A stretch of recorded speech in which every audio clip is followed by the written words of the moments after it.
మీ కుటుంబంలో కూడా చాలామంది మీకు బంధువులు సినిమాలు వచ్చారు. అందులో ఇద్దరు ప్రముఖంగా మీ అబ్బాయి చరణ్ గారు కావచ్చు, మీ సోదరుడు పవన్ కళ్యాణ్ గారు కావచ్చు. వాళ్ళిద్దరిట్లో మీకు నచ్చిన సినిమా ఏముంటుంది?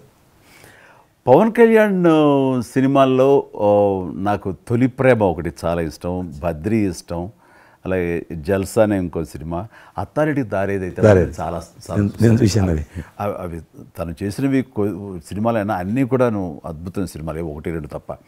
అండ్ చరణ్ రెండో సినిమా మగధీర నభూత నా భవిష్యత్. మీరు అసెంబ్లీలో నాకు వచ్చి చెప్పారు, ఏది మగధీర రిలీజ్ అయిన రోజు ఉన్నారు మీరు, జ్ఞాపకం ఉందో లేదు మీకు? కరెక్టే కదా, మీరు షేర్ చేశారు. చాలా బాగా నడుస్తుంది మా అబ్బాయిది, మంచి అదే టైం సార్ మీరు అసెంబ్లీలో కూడా చెప్పారు మాకు, మామూలుగా మాట్లాడుతున్నారు మగధీర చాలా అద్భుతంగా వచ్చింది చిరంజీవి అని. మీరు ఎంత సంతోషపడిపోయారో. మీకు రాజకీయంగా మీ తదనంతరం లేదా మీతో పాటు మీ బంధుగణంలో కానీ మీ బంధువులో కానీ మీరు ఎంకరేజ్ చేసిన మీ శిష్య వర్గంలో కానీ ఎవరైనా ఉన్నారా? అంటే నేను మా కుటుంబం నుంచి ఎవరిని ప్రోత్సహించలేను. ఎవరన్నా ఇష్టం ఉంటే వాళ్ళు రావాలి ఫ్యూచర్లో, నేను ప్రోత్సహించలే ఎవరిని కూడా.